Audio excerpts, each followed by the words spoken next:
வணக்கம் guys. Front liver கற்றுக்க போகிற பயணத்தில் இன்றைக்கி 4-5 இது வேலைக்கு போயிட்டு வந்து சரியான டயர்டு. மூஞ்சி பார்த்தீங்கன்னா உங்களுக்கே தெரியும். சரின்னு நம்ம எப்பயும் பண்ணுற வேலையை பண்ண ஆரம்பிச்சிட்டோம். நம்ம அரைச்சதை எடுத்து ஓரமாக வச்சுட்டு நம்ம நண்பர் வீட்டுக்கு கிளம்பிட்டோம். அங்கே போய் கொஞ்ச நேரம் புறாங்களை பார்த்துட்டு அவனை கூட்டிகிட்டு ஸ்ட்ரெயிட்டாக ஆயில் வாங்க போயிட்டோம். வண்டியில் ஆயில் கம்மியாக இருக்குது. சரி இன்றைக்காவது அதை மாற்றி விட்ருவோம் அப்படின்ட்டு ஆயிலே மாற்றி விட்டாச்சு. அப்புறம் இன்றைக்கி நம்ம அண்ணன் நைட்டு லேட்டாக வந்ததுனால காலைல கொஞ்சம் லேட்டாகவே வாடா அப்படின்னு சொல்லிட்டாரு. சரி அந்த நேரத்தை எதுக்கு வேஸ்ட் பண்ணோம், நம்ம ஒர்க் அவுட் பண்ணலாம் அப்படின்னு சொல்லிட்டு கிட்டுன்னு வாமப்லாம் பண்ணிட்டு பேக் லேயர் ஃபார்ம் எப்படி இருக்குன்னு பார்த்தா உடம்பு என்னமோ போட்டு மாதிரி வளைச்சிக்கிட்டு போகுது.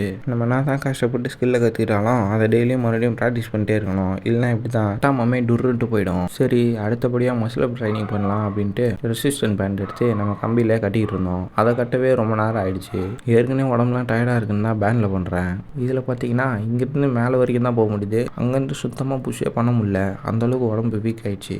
அப்புறம் மதிய சாப்பாடை சாப்பிட்டு நம்மளே தரமாக ஒரு டீ ஒன்று போட்டு குடிச்சிட்டு அப்புறம் முட்டை இருந்ததை மறந்துட்டேன். சரி என்ன பண்ணுறது, கன்றாவையான காம்பினேஷனாக தான் இருக்குது. டீ குடிச்சிட்டு முட்டையை தந்துடுது. நம்மளுக்கு ப்ரோட்டீன் தானே முக்கியம் அப்படின்னு முட்டையை முழுங்கியாச்சு. வீட்டில் கொஞ்சம் ஃப்ரூட்ஸ் இருந்தது, அதையும் அப்படியே கழுவி சாப்பிட்டு நம்ம அண்ணன் வீட்டுக்கு கிளம்பிட்டோம். அங்கே போனவொடனே டீ கொடுத்தாங்க. சரி அதையும் வாங்கி குடிச்சிட்டு ஸ்ட்ரைட்டாக ஸ்பாட்டு கிளம்பிட்டோம். அங்கே போய் வேலையை முடிச்சுட்டு இன்னும் ஒரு 2-3 இடத்துக்கு போனோம். அதெல்லாம் சரியாக நம்மளால வீடியோ எடுக்க முடியல. அப்புறம் இன்றைக்கி அவள் தான் அப்படின்னு சொல்லிட்டு வீட்டுக்கு அனுப்பிச்சி விட்டாரு. நம்மளும் ஜாலியாக வீட்டுக்கு கிளம்பி வந்துட்டோம்.